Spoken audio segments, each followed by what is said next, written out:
Kia ora and welcome to the Beer Jerk Beer of the Week Drink Along. I'm Luke and this week we are drinking Gummy Worm Sour from Urbanaut.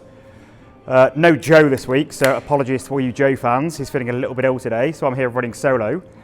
So I will have to keep this video a little bit short as well because, well, I haven't got Joe to banter with.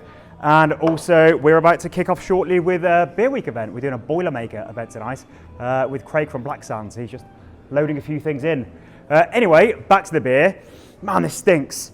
This is such an aromatic beer. It absolutely smells like you've just melted down loads of sweeties, or lollies as you New Zealanders call them, and yeah, just melted down some sweets into some sort of liquid.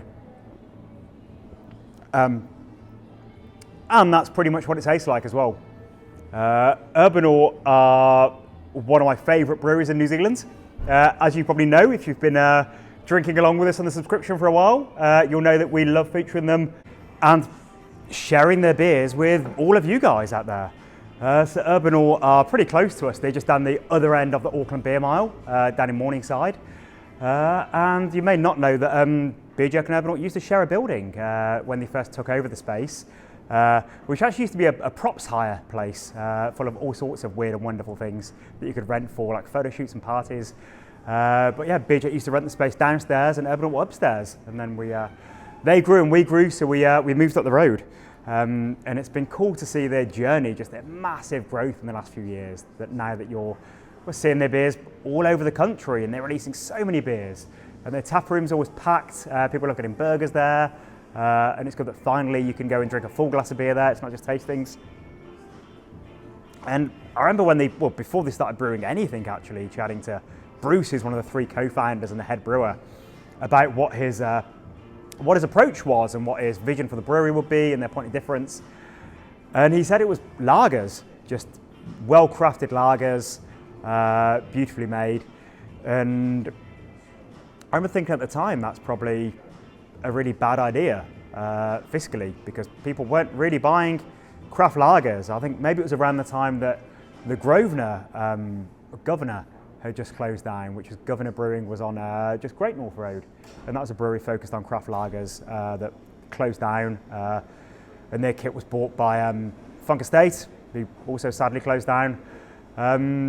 But yeah, these days people are a little bit more into sort of more artisanal craft lagers, but it's still not really the biggest sector.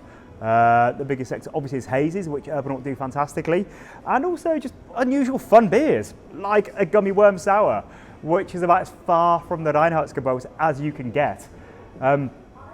It's a sticky beer. As I say, it's sort of like a bunch of sweeties have been melted down and put into a beer. It's not the beer that I would choose to drink out of a lineup of a dozen beers on tap. I probably wouldn't choose to drink this beer, but that is what the Beer Jerk subscription is all about.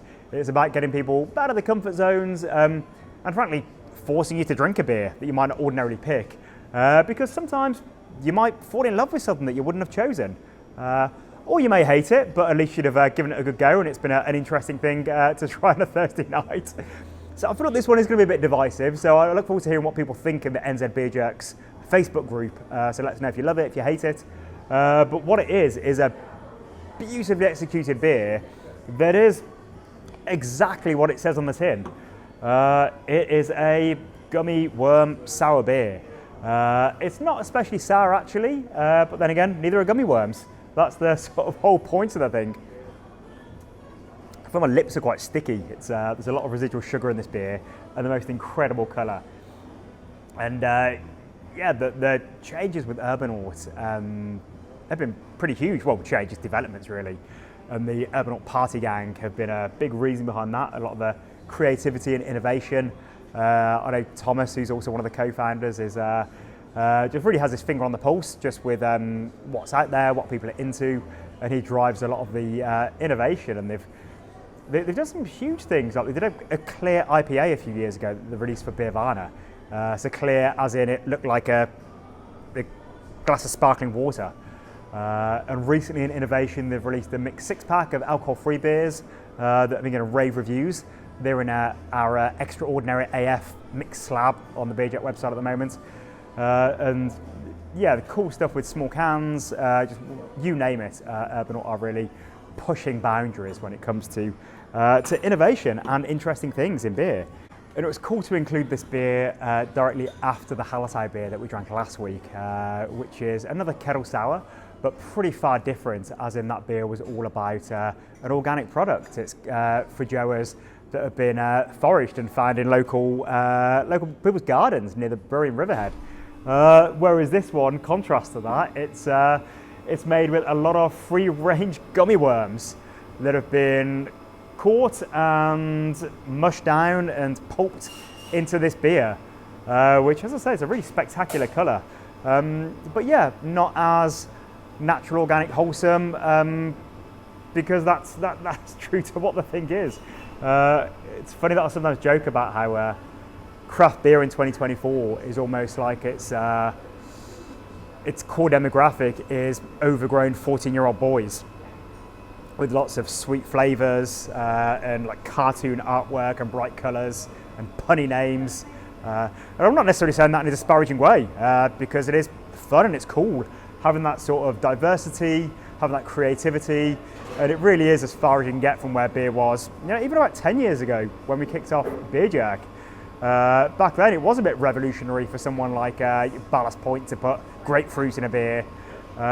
So we've definitely jumped the shark as far as adjuncts go, and it's cool to see breweries that do keep pushing it.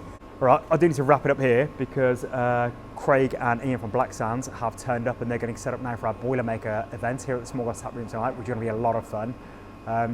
Auckland Beer Week is still happening, so a bunch of stuff still to go. Check it out online, see what's happening. Saturday's going to be a cool day with we've got a special dog day at the tap room, so bring along your dog and make Lucy's day.